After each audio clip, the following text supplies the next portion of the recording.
Welcome to this video presentation here at Wimbledon Carriage Company, and here we have the Mini Cooper S hatchback on a 21 plate. I'm going to start off by showing you around the outside of the car, and then we'll hop in and run through some controls on the inside.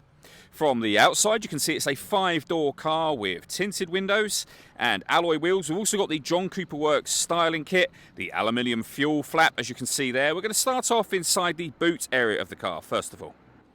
As we approach the back of the car, you can see we have the twin tailpipes unique to the Cooper S and the John Cooper Works version of this vehicle. Plenty of boot space in the rear there, along with that 60/40 split folding rear seat, should you wish to increase this space even further again. And then this tray section will also lift, fold, and stow away behind those rear seats to give you even more space yet again.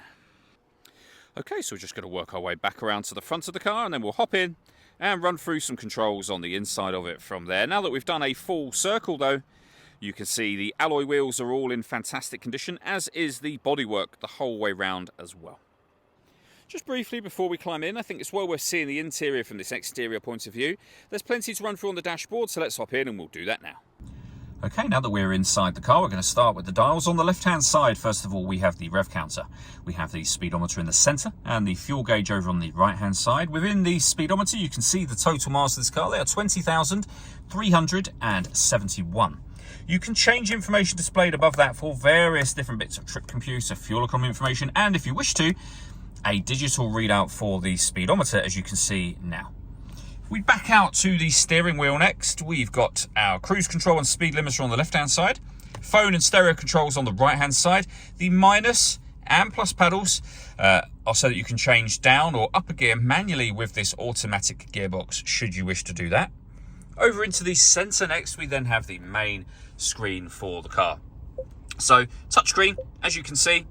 You don't have to use the touchscreen to operate it. You will see that I'm making movement on the screen as we speak, and that is being done using this dial just here. So you can rotate the dial, you can push the dial down. It also moves up, down, left and right as well, which will become useful within certain menus, and you can access some of those menus directly using these buttons. We're on the main menu at the moment, so just using this dial, you can, for example, highlight your navigation, push the dial down. We're now in that menu. You can go down to map. Push the dial down again. You can zoom in and out of the map using the dial. As you can see, really nice clear colour display. If I jog the dial to the left, we are now accessing that panel to the left, which is where you would ultimately use your route guidance. We can go back to the main menu.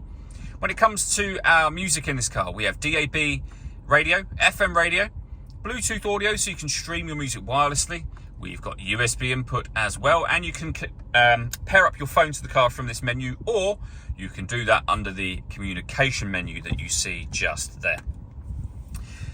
If I put the vehicle into reverse, you'll see that to go along with the parking sensors, we have a visual guide for the sensors themselves, and of course, as you can see, the colour reversing camera as well. Working our way down from there, we have dual zone climate control.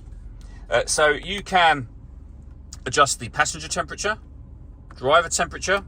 You can increase and decrease the fan speed. At the minute, we've got it on auto, so the car will take control of the fan speed ultimately and the direction of the air to maintain those temperatures. We can take that off, and that gives us full control of both the direction of the air and the fan speed within the car as well. Below that, we have a heated driver and passenger seat, both of which have 3 separate heat settings on each. You can put the air conditioning into max aircon. You can simply turn the air conditioning on and off from here. We can recirculate the air that's in the car. That's a great way of heating up or cooling it down quickly depending on the temperatures we've set. Heated rear screen, a proper heated front screen as well. And then below that, you can change the driving setup of the car. So you're able to put the vehicle into green, so eco mode essentially, mid, which is your everyday driving, and sport as well. We've got our traction control. We can start and stop the engine from here. We can turn off the vehicle's stop and start. This car is designed to cut out when it's stationary in traffic to save you fuel. That system is off when that light shows at the end here. And you can turn your parking sensors on and off as well. We have a 12-volt charging socket, USB input, the gear lever for the fully automatic gearbox as well, of course.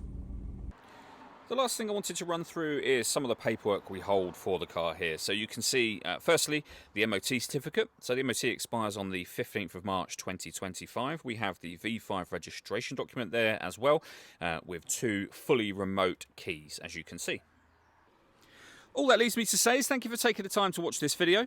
If you'd like to come and see the car for yourself and have a test drive, or you'd like a live bespoke video tour of the car, please feel free to give us a call here at Wimbledon Carriage Company. We'd love to hear from you soon.